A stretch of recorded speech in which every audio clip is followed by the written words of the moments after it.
Now, let's dive into today's story. Chapter 1. The Fault Lines. Maxwell Hargrove ran his fingers over the leather-bound journal, savoring the touch of something that belonged solely to him. The morning light streamed through the bay windows of his study, illuminating the room that had become his sanctuary over the past 15 years of marriage. At 43, Max had built an enviable life, a successful private security firm specializing in digital surveillance, a sprawling colonial home in Portsmouth's historic district, and what he had always believed was a loving family. Planning to join us this millennium? Lorraine's voice cut through his thoughts. His wife of 15 years stood in the doorway, her blonde hair swept into an immaculate updo that matched her carefully cultivated image. Once a promising attorney, Lorraine had abandoned her career shortly after their daughter Eliza was born, choosing instead to climb the social ladder of New Hampshire's elite circles. Just finishing some notes on the Pendleton contract, Max replied, closing the journal. Everything okay? Lorraine's smile didn't reach her eyes. Eliza's recital is tonight. You promised you'd be there. Max nodded, feeling the familiar guilt press against his chest. I'll be there. 6 o'clock sharp. After Lorraine left, Max turned to his computer and pulled up the home's security feeds, a habit born from professional paranoia that had served him well in business. Something had been off for months. Subtle changes in Lorraine's behavior, unexplained absences, hushed phone conversations that ended abruptly when he entered a room. The security firm had been consuming most of his time lately. Their newest client, Next Tech Industries, had hired them to implement a comprehensive security overhaul after a series of corporate espionage incidents. The contract could propel Hargrove Security into the national spotlight if Max could deliver. His business partner and childhood friend, Dominic Pierce, had been handling most of the client meetings while Max focused on the technical aspects. Their partnership had weathered 20 years of challenges, from their early days as military contractors to building the security firm from scratch. Max's phone buzzed with a message from Dominic. Meeting with Nextech CEO moved up. Need you here in 30. As Max gathered his things, he glanced at the family photo on his desk, Lorraine, himself, and their 17-year-old daughter Eliza at her 16th birthday celebration. Eliza had been pulling away lately, but Max had chalked it up to typical teenage rebellion. He made a mental note to make more time for her, to bridge the growing distance between them. The security feed on his monitor caught his attention, Lorraine's car pulling into the driveway, though she had left only 20 minutes earlier to run errands. Max paused, watching as a dark sedan pulled up behind hers. A man Max didn't recognize stepped out and embraced Lorraine with a familiarity that made Max's blood run cold. Max saved the footage and closed the feed. There would be time to address this later. For now, the Nextech contract needed his attention. He texted Lorraine that he was heading to the office, grabbed his keys, and headed for the garage. He never saw the truck that ran the red light at 63 miles per hour, smashing into the driver's side of his car. Chapter 2. Shadows in the Darkness. The first sensation was pain, dull, throbbing, all-encompassing. Max couldn't open his eyes, couldn't move, couldn't speak. But he could hear. Hospital sounds filtered through the haze. Beeping monitors, squeaking shoes on linoleum, murmured conversations. Occasionally, clearer voices broke through. Traumatic brain injury, medically induced coma, uncertain prognosis. Days or weeks might have passed. Time had no meaning in the darkness. Sometimes he felt a hand holding his, heard Dominic's deep voice providing updates on the business. Other times, he heard Eliza's tearful whispers, though he couldn't make out the words. Lorraine's visits were less frequent, and when she did come, she rarely spoke directly to him. Instead, she had hushed conversations in the room, thinking he couldn't hear. The doctors say there's minimal brain activity, Lorraine's voice said one day, closer than usual. He might never wake up. What about the company? An unfamiliar male voice. The same man from the security footage, Max realized with a surge of clarity that briefly cut through the fog. Dominic's running day-to-day operations, Lorraine replied. But Max's shares would come to me if he doesn't recover. And the house. Joint ownership. All mine if he's gone. The man chuckled. Patient confidentiality has its benefits. Nobody questions a doctor visiting a coma patient. Dr. Wilson Thorne. The name surfaced in Max's fractured consciousness. A neurosurgeon who had recently joined Lorraine's social circle. Pieces began connecting in Max's mind. even as he remained trapped in his unresponsive body. Their voices faded as they left the room, but new understandings crystallized in Max's mind. The affairs hadn't been recent. They were calculating, waiting. Days later, Eliza visited with Lorraine and Dr. Thorne. "It's been 6 weeks," Dr. Thorne said. "The longer he remains unresponsive, the less likely a meaningful recovery becomes." "What about the insurance?" Eliza asked, her voice strangely detached. "Mom said there's a policy." $2 million, Lorraine confirmed, plus the house and his share of the company. "We should start planning," Dr. Thorne suggested. "For the future." "After the accident, my wife moved her lover into my house while I was in a coma," Max heard Lorraine say to someone new in the room. Her sister Vanessa, he realized from the familiar voice that responded. He'll never wake up," Lorraine continued. "We'll sell his things and split the money." Eliza laughed, a sound that cut through Max more deeply than the betrayal of his wife. "What about Dad's collection? Those vintage watches are worth a fortune." They didn't notice his finger moving, a slight twitch that no one saw. But Max felt it, the first indication that he wasn't completely trapped. With monumental effort, he managed to move his finger again, then again, establishing the first tenuous connection to his physical form. In the darkness of his coma, Max began plotting. Every conversation revealed more of their plans. Dr. Thorne was manipulating his medical records, gradually building a case for withdrawing life support. Lorraine was already liquidating some of his personal possessions. And Eliza, his own daughter, was inventorying his valuables. What they didn't know was that Dominic had installed hospital security cameras at Max's bedside, a precaution taken after noticing discrepancies in Max's medication charts. The cameras fed directly to the secure servers at Hargrove Security, recording everything. On the 53rd day of his coma, Max heard a new voice, Paula Winters, the night shift nurse who had been caring for him consistently. "Something's not right with your charts, Mr. Hargrove," she whispered, thinking him unaware. "Your medication levels keep changing, but Dr. Thorne says they're correct. I've started keeping my own records." Max focused all his energy on moving his hand. This time, Nurse Winters noticed. "Mr. Hargrove, can you hear me? Move your finger again if you can hear me." With tremendous effort, Max moved his finger. "Oh my God," she gasped. "I need to get the attending physician, not Dr. Thorne."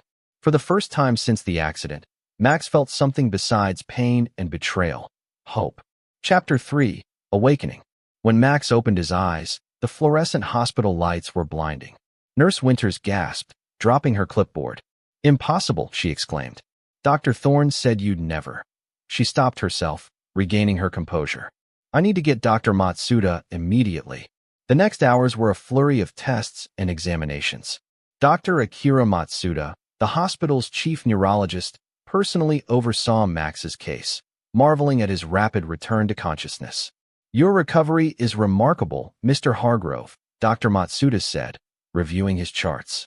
"Though there are some concerning inconsistencies in your treatment records. I've ordered a full review." Max, still unable to speak due to the extended intubation, gestured for something to write with. When provided a tablet, he typed, "Security footage. My company, Dominic Pierce." Dr. Matsuda nodded. "Your business partner has been here almost daily. I'll call him immediately." Dominic arrived within the hour, his normally composed face showing shock and relief when he saw Max conscious.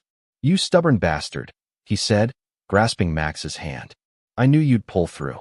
When they were alone, Max typed, "Footage from room." Dominic's expression darkened. "I've got everything, Max. Everything. After your medication levels kept changing mysteriously, I installed our micro cameras. Lorraine, that doctor, even Eliza." He trailed off, clearly reluctant to confirm the extent of the betrayal. "Lawyer?" Max typed. "Sydney Blackwell is handling everything. The footage has already been secured and authenticated. Lorraine doesn't know you're awake yet. Nobody does, except the medical staff and me." Max nodded, his mind clearer than it had been in months.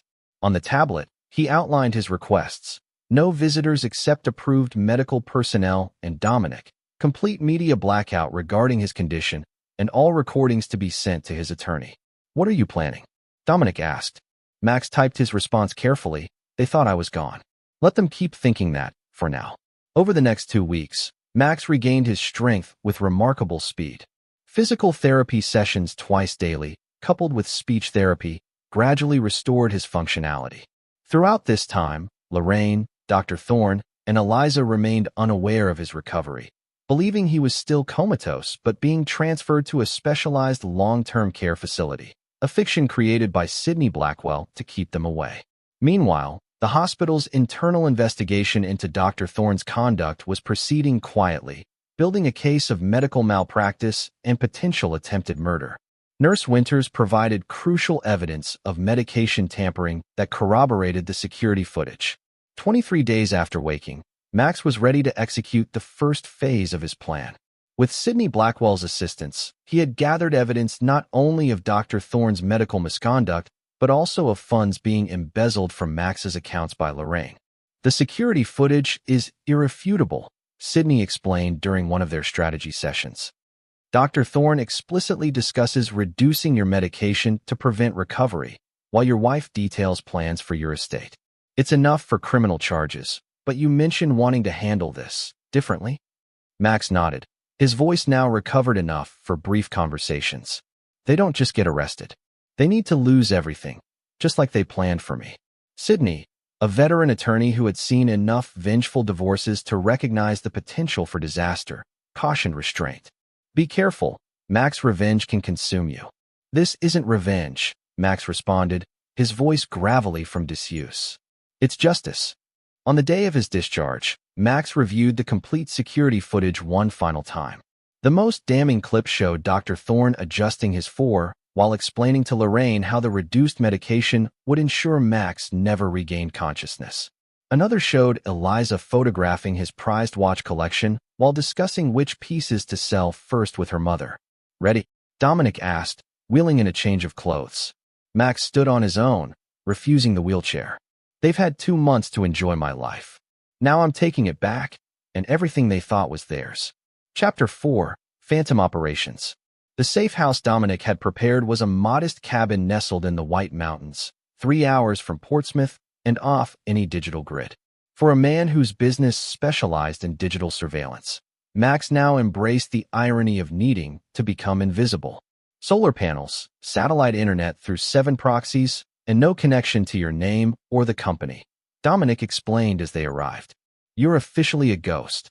Max surveyed the rustic interior, noting the high-end security equipment discreetly integrated throughout the cabin. Perfect. How's Phase 1 progressing? Dominic opened his laptop, displaying a series of financial transactions. Sidney's court order freezing Lorraine's access to joint accounts went into effect this morning. She tried to withdraw cash at 2:15 p.m. and was denied. Called the bank manager screaming about a mistake. And Thorne, the hospital board received the evidence package yesterday. He's been suspended pending investigation, but doesn't know why yet. His hospital access was revoked an hour ago. Max nodded with grim satisfaction. Eliza? Dominic hesitated. Are you sure about this part, Max? She's still your daughter. The daughter who laughed about selling my possessions while I lay dying? Max's voice remained steady, but his eyes hardened. Show me.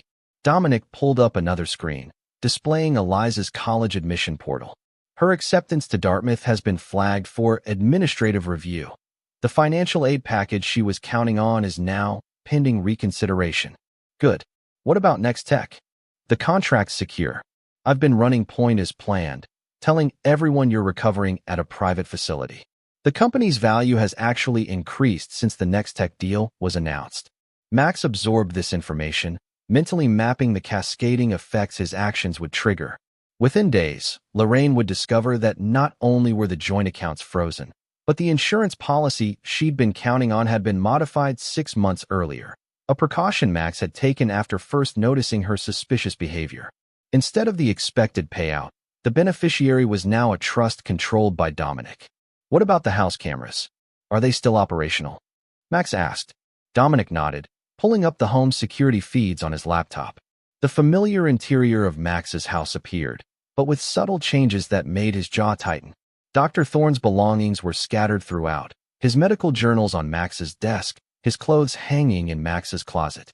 They moved him in completely 3 weeks after your accident, Dominic explained unnecessarily. They've been living there together since. Max watched in silence as the camera showed Lorraine entering the kitchen, phone pressed to her ear, gesturing angrily. Though there was no audio, her distress was evident. That would be her discovering the accounts are frozen, Max noted with cold satisfaction. For the next 2 weeks, Max focused on rehabilitating his body while orchestrating his vengeance from afar. Each morning began with intensive physical therapy, pushing his recovering muscles to their limits. Afternoons were dedicated to reviewing evidence and refining his strategy with Sydney and Dominic. Evenings were spent monitoring the security feeds, watching as his targets' lives began unraveling. Dr. Thorne was the first to crack. After being suspended and learning of the hospital's investigation, he confronted Lorraine, their argument captured by the home security system. He accused her of carelessness. She blamed his medical arrogance, and both failed to consider that they were being watched. Eliza returned from a weekend trip to find her college financial aid revoked and her mother and Dr. Thorne in a full-blown crisis. Rather than pulling together, the trio began to fracture under pressure. On day 17 of Max's ghost operation, an unexpected complication arose. Lorraine, desperate for funds, attempted to access Max's home office safe, only to find it already empty. "Did you clear the safe before the accident?" Dominic asked, reviewing the footage. Max shook his head. There was over $60,000 in cash, plus documentation for offshore accounts. They watched as Lorraine frantically called Dr. Thorne, who rushed home from a meeting with his attorney. The silent footage showed their heated exchange, culminating in Dr. Thorne grabbing Lorraine's arm roughly, a moment captured in perfect high definition. "They're turning on each other," Max observed. "But someone else has my safe contents." The mystery was solved the next day when a new feed showed Eliza entering the master bedroom suite, retrieving a duffel bag hidden in the ventilation system, and quickly leaving the house with it. She took it before they could, Max realized. She's playing her own angle. This unexpected development required adjustment to his plans. Max had anticipated unified opposition. Instead, he was watching their alliance dissolve into individual survival strategies.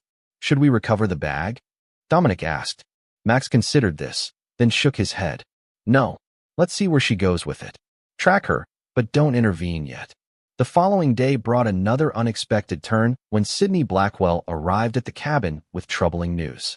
"Lorraine's hired Raymond Voss," she announced without preamble. The name sent a chill through Max. Raymond Voss was a ruthless attorney known for scorched earth divorce proceedings and questionable ethics. He's filed an emergency petition claiming you've been kidnapped by Dominic, who he alleges is attempting a hostile takeover of your company. They're requesting an emergency conservatorship for Lorraine to protect your interests while you're incapacitated. Max processed this information, recognizing the dangerous escalation. "They're getting desperate. Worse," Sydney continued. "They've somehow convinced Judge Hamilton to hear the petition. He's an old golf buddy of Thorne's father. The hearing is scheduled for next week." "Then it's time for Phase 2, Max decided. "Ahead of schedule, but necessary." Dominic looked concerned. "You sure? You're still recovering." "I'm recovered enough," Max replied, standing to his full height without any trace of weakness. "Contact Patricia Banks at the FBI. Tell her I'm ready to make my statement about Dr. Wilson Thorne's attempted murder and medical fraud." Chapter 5, Countermoves. The Portsmouth Register's headline screamed across the front page. "Miracle Recovery. Local businessman awakes from coma, alleges murder plot."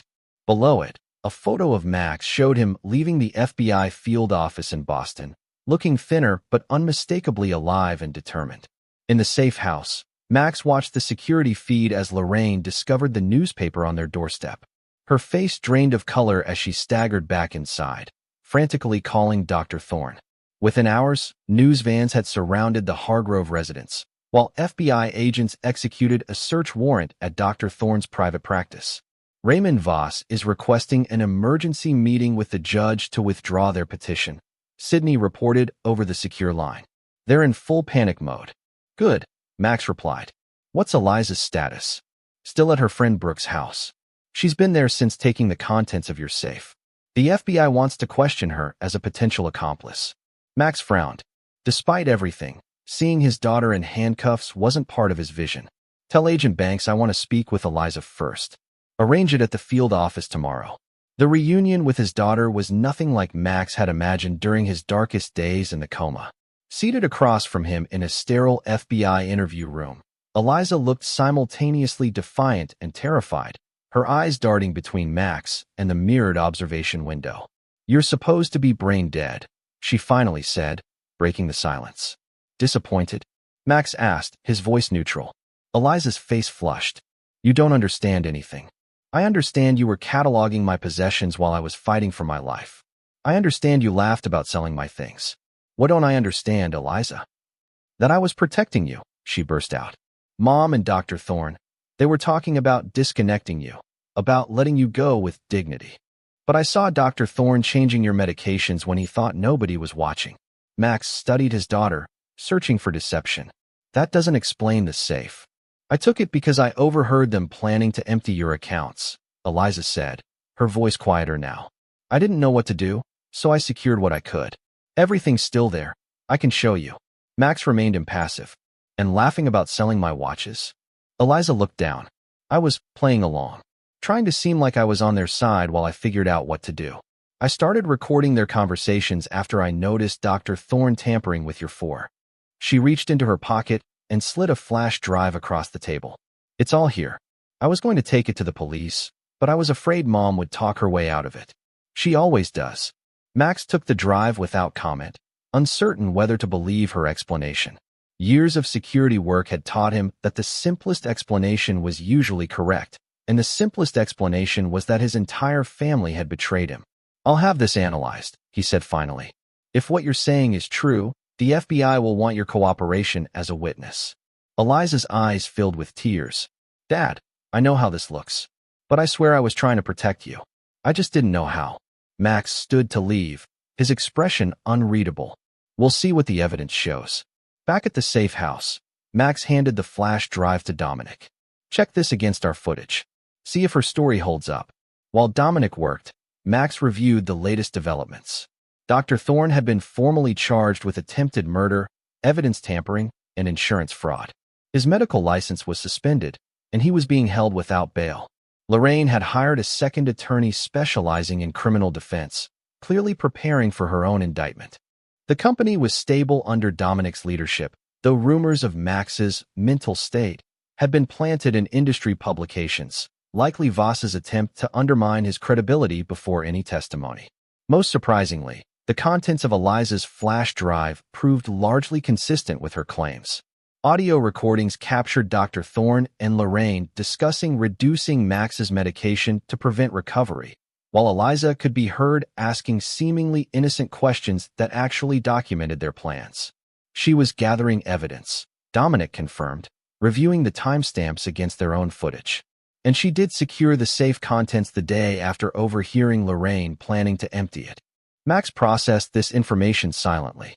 The possibility that his daughter hadn't betrayed him, that she had been working alone to protect him, complicated the elegant simplicity of his revenge.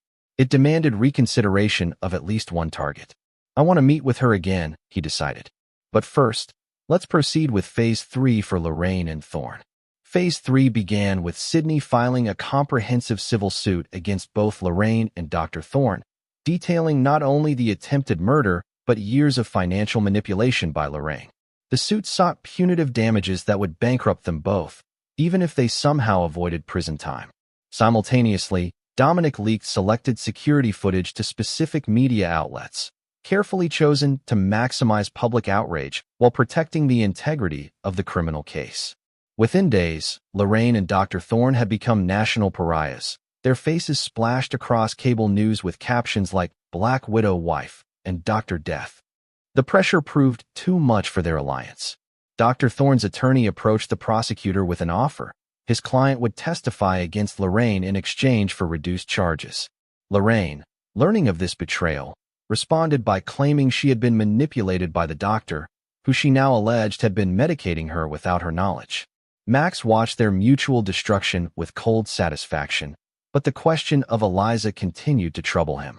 After reviewing her evidence multiple times, he finally arranged a private meeting at Sydney's office. This time, Eliza came prepared, bringing financial records showing transfers from Dr. Thorne to Lorraine dating back 2 years, long before Max's accident. "They were planning this for years," she explained, spreading documents across the conference table. I found these in Mom's private email after I got suspicious. Dr. Thorne needed money for gambling debts, and Mom wanted out of the marriage without losing her lifestyle. Why didn't you come to me? Max asked, the question that had been haunting him. Eliza's expression clouded. I tried, Dad. 3 times I tried to talk to you about Mom's behavior, but you were always too busy with work. The last time, you said we'd talk after the Next Tech contract was finalized. That was the day before your accident. The memory surfaced, Eliza attempting to discuss something important about Mom, and Max putting her off, distracted by contract details. The realization that he might have prevented everything with a single conversation hit him with physical force. Before Max could respond, Sydney interrupted with breaking news. The FBI had arrested Lorraine while executing a search warrant at the house. They'd discovered evidence linking her to previous suspicious deaths, specifically the convenient heart attack of her wealthy first husband 12 years earlier, shortly before she'd met Max. This isn't just about you anymore, Sydney explained. They're reopening the investigation into Richard Coleman's death. If the exhumation shows traces of the same medications Thorne was giving you. Max exchanged a glance with Eliza, seeing his own shock mirrored in her expression.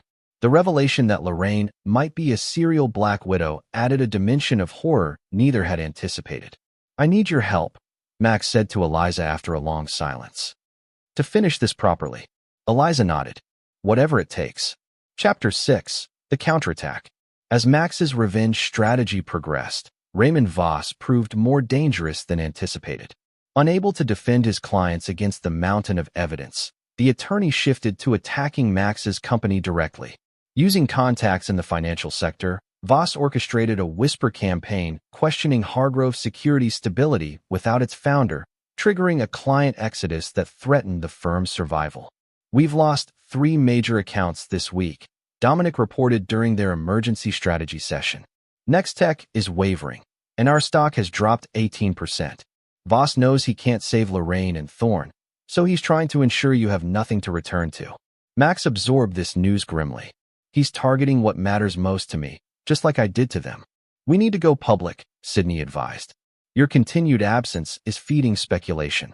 A press conference displaying your recovery and return would stabilize confidence. No, Max countered. That's exactly what Voss wants, to force me into the open before I'm ready. He turned to Eliza. What did your mother say about Voss? Any connection beyond hiring him for this case? Eliza thought for a moment. She mentioned he handled Dr. Thorne's divorce 3 years ago, said he made his wife disappear with nothing despite a prenup in her favor. Max nodded thoughtfully. Look into that divorce. Voss's methods are too personal. This feels like more than attorney-client. Within days, Eliza's research uncovered the missing connection. Vanessa Hargrove, Lorraine's sister, had briefly dated Raymond Voss before introducing him to Dr. Thorne during his divorce proceedings.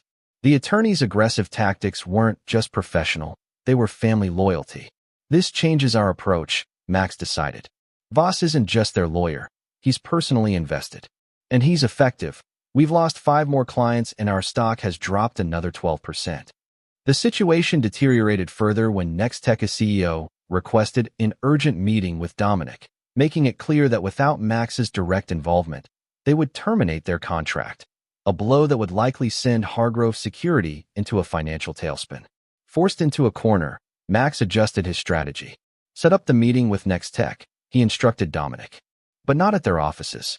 Neutral ground, somewhere we can control. The meeting was arranged at an exclusive club in Boston's financial district, where privacy was guaranteed and security was managed by former military personnel whom Max had previously contracted. Mason Brooks, Nextech's silver-haired CEO, couldn't hide his shock when Max entered the private dining room instead of Dominic. Hargrove, the reports said you were still recovering at a specialized facility. Some reports are more accurate than others, Max replied, taking a seat. I understand you have concerns about our contract. Brooks studied him carefully. Concerns? Your company is hemorrhaging clients while you're supposedly incapacitated. Your wife is charged with attempting to murder you. Your doctor is making deals with prosecutors. And your stock has lost nearly a third of its value. Concern seems inadequate. Max maintained eye contact. All true. Also true. Not one security breach has occurred on any system we've implemented. Not one client has experienced data loss under our protection. Our technical team remains intact, and our operational capabilities are uncompromised. Leadership matters, Hargrove. Stability matters. Indeed. That's why I'm here personally, despite my ongoing recovery, to assure you that Hargrove Security remains the industry leader in digital protection. More importantly, I'm offering something no competitor can. My personal guarantee that Next Tech systems will remain impenetrable, backed by a performance bond of $10 million. Brooks's eyebrows shot up. That's twice our contract value. Because I'm that confident, Max stated. And because I understand that perception sometimes outweighs reality in business. The reality is that my company is sound. The perception has been manipulated by individuals with personal vendettas. After 2 hours of detailed technical discussion that demonstrated Max's complete command of the security systems, Brooks agreed to maintain the contract with the added performance bond. It wasn't a complete victory, but it stopped the bleeding. The reprieve was short-lived. That evening, breaking news reported that Dr. Thorne had attempted suicide in custody after learning that the FBI had found evidence linking him not only to Max's case, but to 3 other suspicious patient deaths. His condition was critical. This complicates things, Sydney observed during their late-night conference call. If Thorne dies, Lorraine's defense team will claim he was the mastermind and she was another victim. His testimony against her dies with him. Not necessarily, Eliza interjected. The flash drive I gave Dad includes recordings of Mom directing Dr. Thorne's actions. In one, she specifically tells him which medications to adjust to ensure Dad never recovers consciousness. Max nodded. Get that to the prosecutor immediately. And Dominic, I need you to accelerate the board meeting. We can't wait any longer to formally reclaim control of the company. The emergency board meeting was scheduled for the following morning. As Max prepared his remarks, a secure text from an unknown number appeared on his phone. You should have stayed asleep, Hargrove. Some things are worse than death. Voss. Max muttered, showing the message to Dominic. He's getting desperate. Or dangerous, Dominic countered. We should postpone the meeting. Max shook his head. That's what he wants. More delay, more uncertainty. We end this now. The board meeting began with tension thick in the air. 8 board members, longtime investors and industry leaders, sat around the conference table, their expressions reflecting the company's precarious position. Max entered last, accompanied by Dominic, Sydney, and unexpectedly, Eliza. Raymond Voss was already present, seated beside Bernard Whitley, the board's most conservative member. This is a closed meeting, Voss objected immediately. Family members aren't permitted. Ms. Hargrove is here as a material witness, Sydney countered. Given that this meeting includes discussion of criminal activities affecting company interests, her presence is not only appropriate, but necessary. Before Voss could respond, Max addressed the board directly. Ladies and gentlemen, I understand your concerns about the company's stability. You've been told that I'm incapacitated, that the criminal charges against my wife could implicate company resources, and that client confidence is irreparably damaged. Mr. Voss has been particularly energetic in spreading these narratives. I represent several concerned shareholders. Voss interjected smoothly. They have legitimate questions about Mr. Hargrove's capacity to lead after his traumatic injury. Max nodded as if considering this reasonable point. Understandable. Let me address those concerns directly. He turned to the large screen at the end of the room. Dominic, please display Exhibit A. The screen filled with security footage showing Raymond Voss in Max's home office, consulting with Lorraine and Dr. Thorne, dated 3 days before the board began receiving anonymous reports about the company's stability. Exhibit B. Max continued as the screen changed to display financial transactions from an offshore account linked to Voss into the trading accounts of several financial bloggers who had published negative analyses of Hargrove Security. Exhibit C. Now the screen showed emails between Voss and Lorraine dating back 18 months, discussing various scenarios for removing Maxwell from the company. The board members sat in stunned silence as Max methodically presented evidence showing not only Voss's complicity in the attempt on his life, but his orchestration of the subsequent attack on the company. Mr. Voss isn't representing concerned shareholders, Max concluded. He's continuing the conspiracy that began with attempting to murder me and has evolved into attempting to destroy what I built. The question isn't my capacity to lead. It's whether you'll allow criminals to manipulate this board into finishing what they started. Voss stood abruptly. These are fabricated allegations. You can't possibly. I can and have, Max interrupted. The FBI has received copies of everything I've shown you today, along with sworn testimony from my daughter about conversations she witnessed. Agents are currently waiting outside this building to speak with you, Mr. Voss. As if on cue, the boardroom door opened, revealing two FBI agents in dark suits. Voss's face drained of color as he realized the trap he'd walked into. This meeting is adjourned, Max announced calmly. We'll reconvene tomorrow to discuss the company's path forward, without the criminal conspirators who've been undermining it.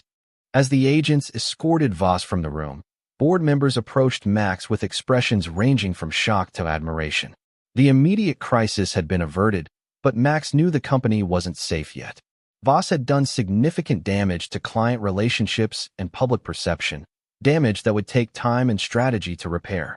Later that evening, as Max, Dominic, Sydney, and Eliza regrouped at the safe house, breaking news reported that Dr. Wilson Thorne had died from his suicide attempt, while Lorraine's attorney was attempting to negotiate a plea deal in light of the new evidence connecting her to Voss's activities.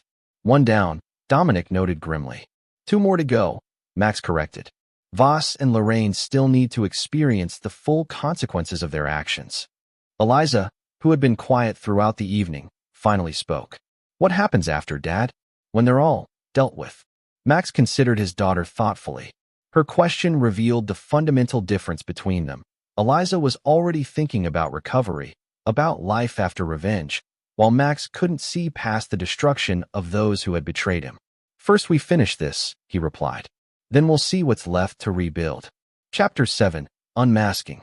The grand jury indictment against Lorraine detailed a breathtaking conspiracy: attempted murder, insurance fraud, conspiracy to commit securities fraud, and most disturbing of all, probable involvement in the death of her first husband, Richard Coleman. The exhumation of Coleman's body had revealed traces of the same cardiac-suppressing medications Dr. Thorne had administered to Max. Raymond Voss faced equally severe charges: conspiracy, obstruction of justice, witness tampering, and securities fraud related to his manipulation of Hargrove Securities' stock price. Both were being held without bail, their trials scheduled 6 months out. For most people, such comprehensive legal retribution would have been sufficient. Max Hargrove was not most people. They're still hoping for deals, he told Sydney during their weekly strategy session. Lorraine thinks her sister Vanessa will testify about her troubled childhood to gain sympathy. Voss believes his connections in the legal community will result in minimal jail time. Sydney studied her client with growing concern. In the 3 months since awakening from his coma, Max had transformed. The physical recovery was remarkable. He had regained his former strength and then some, pushing himself through punishing daily workouts. But the psychological changes were more profound. The Max Hargrove who had entered the coma, a driven but fundamentally decent man, had been replaced by someone colder, more calculating, seemingly incapable of empathy toward those who had betrayed him. The criminal justice system is working exactly as intended, Sydney pointed out. They'll both serve substantial prison time. The civil judgments will strip them of assets. Isn't that enough? Max's expression remained impassive. You know what Lorraine said while I was in that coma? That they'd sell my things and split the money. They didn't just want me dead, they wanted every trace of me erased and monetized. So no, prison time and financial penalties aren't enough. What more do you want? I want them to experience what I experienced, complete helplessness while watching everything they care about being taken away. Max slid a folder across the table. Phase 4. Final phase. Sydney reviewed the contents with growing alarm. This goes beyond legal remedies, Max. Some of this could jeopardize the criminal cases. None of it violates any laws, Max countered. It's simply creative pressure. Phase 4 began the following day when Vanessa Hargrove received an anonymous package containing detailed financial records of offshore accounts she had helped Lorraine establish, accounts the authorities were unaware of. Accompanying the records was a simple note: choose loyalty or freedom. Simultaneously, 3 of Raymond Voss's former clients received documentation of ethical violations he had committed while representing them, including evidence that he had deliberately prolonged litigation to increase his fees. They're being isolated, Max explained to Dominic and Eliza as they monitored the fallout. Every support system, every potential ally, removed. Eliza frowned. Is this really necessary, Dad? They're already facing life in prison. Ask yourself what would have happened if I hadn't woken up, Max replied. Your mother and Thorn would have killed me, taken everything, and moved on to their next victim. Voss would have helped them cover it up, just as he's done before. This isn't excess, it's justice. Within a week, Vanessa Hargrove had approached prosecutors with a deal to testify against her sister in exchange for immunity regarding her own involvement in the financial aspects of the conspiracy. Two of Voss's former clients had filed bar complaints that would likely result in his disbarment, regardless of the criminal proceedings. The isolation strategy continued with systematic exposure of every ally Lorraine or Voss might have counted on. Country club memberships were revoked after evidence of their misconduct was anonymously provided to the boards. Social connections severed contact after receiving detailed accounts of the conspiracy. Even Lorraine's defense attorney withdrew from the case after learning she had been lying about key aspects of her involvement. They're cornered. Dominic observed 3 weeks into Phase 4. Lorraine's requested 3 different new attorneys, all of whom have declined after receiving our information packet. Voss is representing himself after no firm will take his case. Max nodded with satisfaction. Now we move to the final step. Sydney, arrange a meeting with Lorraine. Prison visiting room. No attorneys present. Max, I strongly advise against this, Sydney cautioned. Anything you say to her could complicate the prosecution. I'm not going to say anything that would help her defense, Max assured her. Quite the opposite. The prison visiting room was stark and institutional, with bolted-down metal furniture and constant surveillance. Lorraine entered in standard-issue orange, her normally perfect appearance now haggard and disheveled. When she saw Max, her expression cycled rapidly through shock, fear, and finally, a calculated attempt at contrition. Max, she began, her voice breaking slightly. I don't know what they've told you, but Thorn was manipulating all of us. He had me on medications that affected my judgment. I never wanted to hurt you. Max regarded her silently, letting the lie hang in the air between them. I know how it looks, Lorraine continued desperately. But you have to believe me. 15 years together has to count for something. 14 years, 8 months, Max corrected coldly. That's how long we were married before you and Thorn began planning my death. I heard everything, Lorraine. Every conversation in that hospital room. Every plan to sell my possessions. Every laugh from you and Eliza about how convenient my death would be. Lorraine's facade cracked. Eliza was never part of it. She didn't know anything. Another lie. She knew everything. She just wasn't working with you. She was gathering evidence against you. Our daughter has more integrity than you ever did. What do you want, Max? Why are you here? Max leaned forward slightly. I want you to know that every contingency you thought you had, every secret account, every hidden asset, every potential ally, is gone. Vanessa has turned on you. Your offshore accounts have been found. The exhumation of Richard Coleman proved you've done this before. There will be no deals, no reduced sentences, no comfortable minimum security arrangement. You're facing life without parole, and I'll personally ensure you serve every day in maximum security. Lorraine's expression hardened into hatred. You think you've won? You have no idea what I'm capable of. I still have options you haven't found. Like the safety deposit box at First Maritime Bank? The one with the blackmail material on Judge Hamilton? Already turned over to the FBI. Or perhaps you mean the contingency fund in the Caymans under your mother's maiden name. Frozen last week. Max allowed himself a cold smile. There are no options, Lorraine. No escapes. No second chances. Why not just kill me then, she hissed. Isn't that what this is really about? Death would be mercy. I prefer justice. Max stood to leave. You tried to erase me from existence while I was helpless. Now you get to watch as I systematically erase everything you valued. Your freedom, your reputation, your comfort, your future. The difference is, you'll be fully conscious for every moment of it. As he turned to signal the guard, Lorraine's composure finally shattered completely. You can't do this. I'll find a way to fight back. I always do. Max looked back at her dispassionately. The security footage was already sent to my lawyer. It was over before you realized it had begun. The meeting with Raymond Voss followed a similar pattern, though the attorney maintained his composure longer than Lorraine had. Only when Max detailed the evidence linking him to jury tampering in previous cases, evidence that would add decades to his sentence, did Voss finally lose his calculated demeanor. "You're destroying everything I built," Voss snarled. "My reputation, my career, my life's work." "Yes," Max agreed simply. "Exactly what you tried to do to me. The difference is, you deserved it." Chapter 8. The Final Verdict. The trials were separate but equally devastating. Lorraine's lasted 11 days, with testimony from medical experts, financial analysts, and most damaging of all, her own sister Vanessa. The jury deliberated for just 4 hours before returning guilty verdicts on all counts, including first-degree murder for the death of Richard Coleman.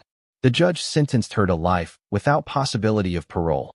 Raymond Voss fared no better, receiving 28 years for his role in the conspiracy, with additional disbarment proceedings pending. His closing statement, a rambling self-justification that attacked Max's character rather than addressing the evidence, only served to alienate the jury further. Throughout both proceedings, Max attended every day, sitting silently in the gallery, his face expressionless as the sordid details of the conspiracy were laid bare. Eliza joined him for the sentencing phases, her presence a silent testament to where her loyalties ultimately lay. In the aftermath, Hargrove Security began its recovery. With Max visibly back at the helm, client confidence gradually returned. The Next Tech contract became a case study in corporate security implementation, generating positive press that helped rehabilitate the company's image. 6 months after the verdicts, Max called Dominic and Eliza to his restored home office, now completely remodeled, with no trace of Dr. Thorne's brief occupation. "It's done," he stated without preamble. Lorraine's final appeal was denied yesterday. Voss has been officially disbarred. There are no loose ends. Dominic nodded with satisfaction, but Eliza studied her father with concern. "What now, Dad? You've spent the last year focused entirely on bringing them down. Is it really over?" "The vengeance part is over," Max confirmed. "The rebuilding part is just beginning." He gestured to the documents spread across his desk. "I've been restructuring the company. Dominic, I'm naming you Chief Operating Officer with an expanded ownership stake. You kept everything running when I couldn't." Dominic appeared momentarily stunned. "I just did what needed doing. Which is exactly why you deserve it." Max turned to Eliza. "And for you, if you're interested, I've created a position heading our new cybersecurity education division. Your work gathering evidence showed real aptitude for the field." Eliza's eyes widened. "I'm still in college, Dad. Part-time position, flexible hours. The skills you'll learn will be more valuable than half your degree courses." Max's expression softened slightly, the first genuine warmth he had shown since awakening from the coma. "You saved my life, Eliza. Not just by gathering evidence, but by believing in me when everyone else had written me off." "I never gave up on you," she said quietly. "Even when Mom and Dr. Thorne were convincing everyone you were gone, I knew you were still fighting." Max hesitated, then reached across the desk to take his daughter's hand, a gesture so uncharacteristic that both Eliza and Dominic looked startled. "I've been so focused on punishing those who betrayed me that I nearly overlooked the one person who didn't. I'm sorry for that." The moment was interrupted by Sydney's arrival, bearing news that brought their victory full circle. "The medical board's investigation is complete. Every patient case Dr. Thorne handled is being reviewed, and they've already identified 2 other suspicious deaths with similar patterns. You've not only gotten justice for yourself, Max, you've potentially saved future victims." That evening, alone in his study, Max reviewed the security feeds one final time, not of his home, but of the prison where Lorraine was serving her sentence. The specially arranged camera showed her in her cell, a 8x10 concrete box with nothing but a metal bed and basic toilet. She sat motionless on the edge of the bed, staring at the wall, all her former vibrancy and confidence erased. Max closed the feed, feeling not triumph but a strange emptiness. The all-consuming fire of revenge that had driven his recovery, that had pushed him through grueling physical therapy and complex legal maneuvers, had finally burned itself out, leaving behind. What? A knock on the study door broke his contemplation. Eliza entered without waiting for a response, carrying 2 glasses and a bottle of scotch. "I thought you might need this," she said, pouring them each a measure. "First night without a mission in over a year." Max accepted the glass with a nod of acknowledgement. Revenge is purpose-driven. Once achieved, it leaves a void. So find a new purpose, Eliza suggested, settling into the chair opposite him. One that builds instead of destroys. Max studied his daughter thoughtfully. When did you get so wise? Watching someone you love nearly die changes your perspective. She raised her glass. To second chances, and making them count. Max touched his glass to hers, considering her words. The revenge that had consumed him was complete, its fires banked to embers. The question now was what would rise from those ashes. Chapter 9, Rebirth. 1 year to the day after Max Hargrove awoke from his coma, Hargrove Security hosted a gala celebrating the launch of its new Awakening initiative, a foundation dedicated to supporting victims of medical malpractice and domestic conspiracy. The irony of the name was not lost on the attendees, many of whom knew the dramatic story behind its creation. The company had not only recovered but thrived under the joint leadership of Max and Dominic. The next tech contract had expanded into a comprehensive security partnership, while the publicity surrounding the conspiracy and trials had paradoxically enhanced Hargrove Security's reputation for thoroughness and vigilance. In his first public speech since the verdicts, Max addressed the gathered crowd with characteristic directness. A year ago, I was presumed gone, brain dead, with no hope of recovery. People I trusted were dividing my possessions, planning their futures using my resources, and actively ensuring I would never wake up. Today, those individuals are serving life sentences, while I stand before you completely recovered. He paused, surveying the attentive faces. The conventional wisdom would suggest I should speak about forgiveness, about moving on, about the healing power of letting go. That would be dishonest. I did not forgive those who betrayed me. I ensured they faced the full consequences of their actions. But vengeance, while necessary, is ultimately limited. It addresses the past, but does nothing to shape the future. Max gestured to Eliza, who joined him at the podium. The Awakening initiative represents that future.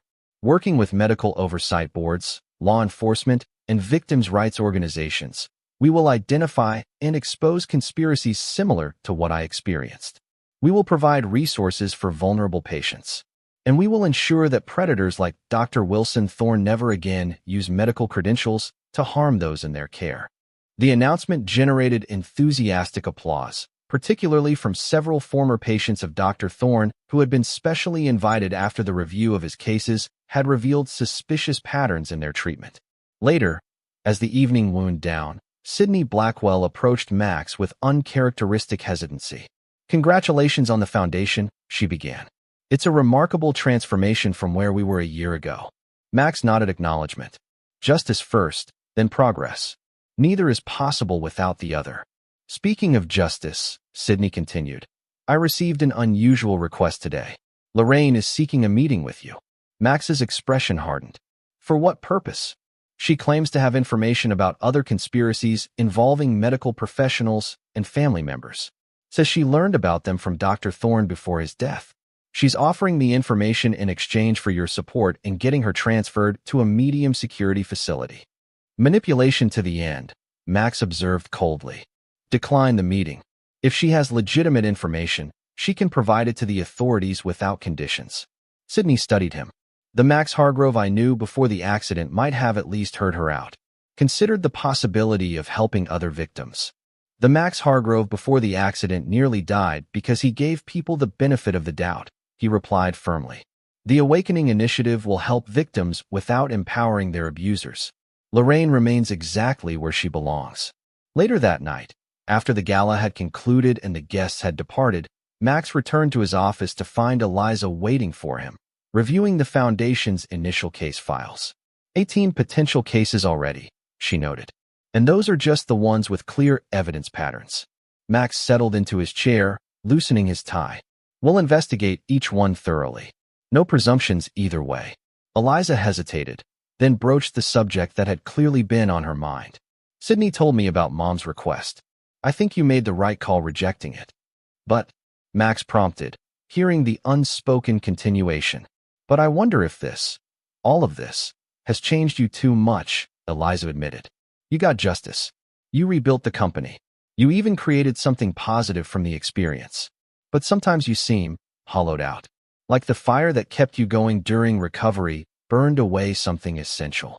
Max considered this assessment with surprising objectivity. Perhaps it did. Trust, once broken, doesn't regenerate easily. Innocence, once lost, never returns. That doesn't mean you have to remain closed off forever, Eliza countered. Caution isn't the same as isolation. Their conversation was interrupted by Dominic's arrival, his expression unusually animated. You need to see this, he said, placing his tablet on the desk. The screen displayed prison surveillance footage, specifically Lorraine's cell, where she was having an intense conversation with a visitor. That's Raymond Voss's former legal assistant. Max identified the visitor. What's he doing meeting with Lorraine? Keep watching, Dominic instructed. The silent footage showed the assistant slipping Lorraine a small package, which she quickly concealed in her bedding. The conversation continued for several minutes before the assistant departed. When was this? Max demanded. Yesterday, Dominic replied. I maintained our access to their surveillance as a precaution. Something felt unfinished. Max studied the footage with narrowed eyes. They're still communicating. Still conspiring. But conspiring to do what? Eliza asked. They're both in prison. Their assets are gone. What could they possibly accomplish? That's what we need to find out, Max said, his earlier contemplative mood replaced by the familiar focused intensity. Dominic, contact our source in the corrections department. We need to know what was in that package.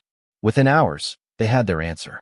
The package contained account information for a previously undiscovered offshore fund, one that had escaped their systematic dismantling of Lorraine and Voss's resources. More disturbingly, it also contained detailed personal information about Max, Dominic, Sydney, and Eliza, including their current security arrangements and daily routines. They're not done, Max realized. Prison hasn't stopped them, it's just changed their methods.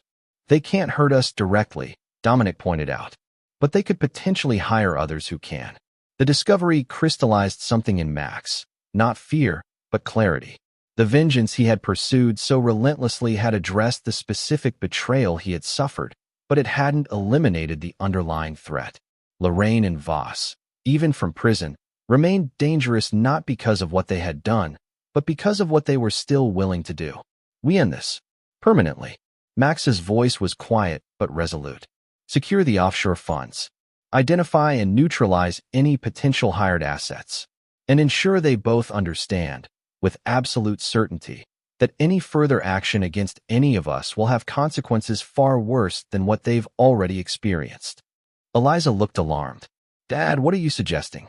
Nothing illegal, Max assured her. But they need to understand that prison walls won't protect them from the consequences of continued threats. I spent 8 weeks in darkness, hearing them plot my destruction. I won't spend the rest of my life looking over my shoulder. The next day, Lorraine and Raymond Voss each received visitors, not Max or his allies, but rather individuals from their past whose silence had been purchased years earlier. Former victims, witnesses whose testimony had been suppressed, people whose lives had been damaged by their machinations.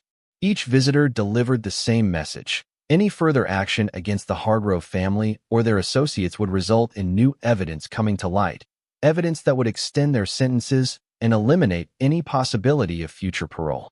Simultaneously, the offshore funds were located and frozen.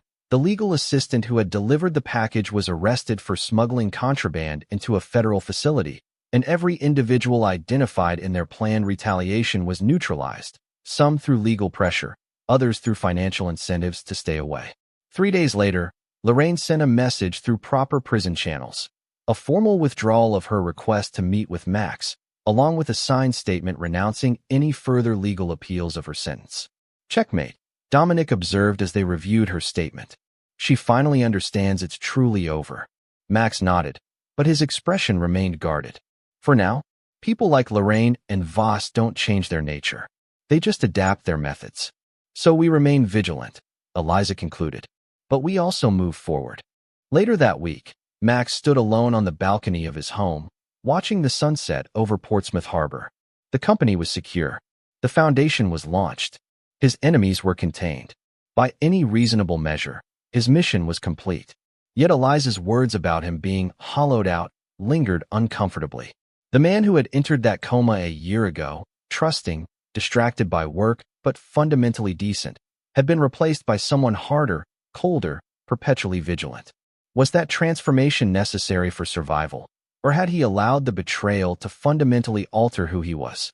His phone buzzed with a message from the Awakening Initiative's secure line. Another potential case identified, another family possibly conspiring against a vulnerable patient. Without hesitation, Max began reviewing the details, his focus absolute. The man he had been might be gone, transformed by betrayal and forged in the fires of retribution. But the man he had become served a purpose that extended beyond personal vengeance. If the cost of that purpose was a certain hardening of the spirit, it was a price he would willingly pay. After all, he thought as he watched darkness settle over the harbor, not all comas ended with awakening. Some ended with rebirth. This is where our story comes to an end. Share your thoughts in the comments section. Thanks for your time. If you enjoy this story, please subscribe to this channel. Click on the video you see on the screen, and I will see you there.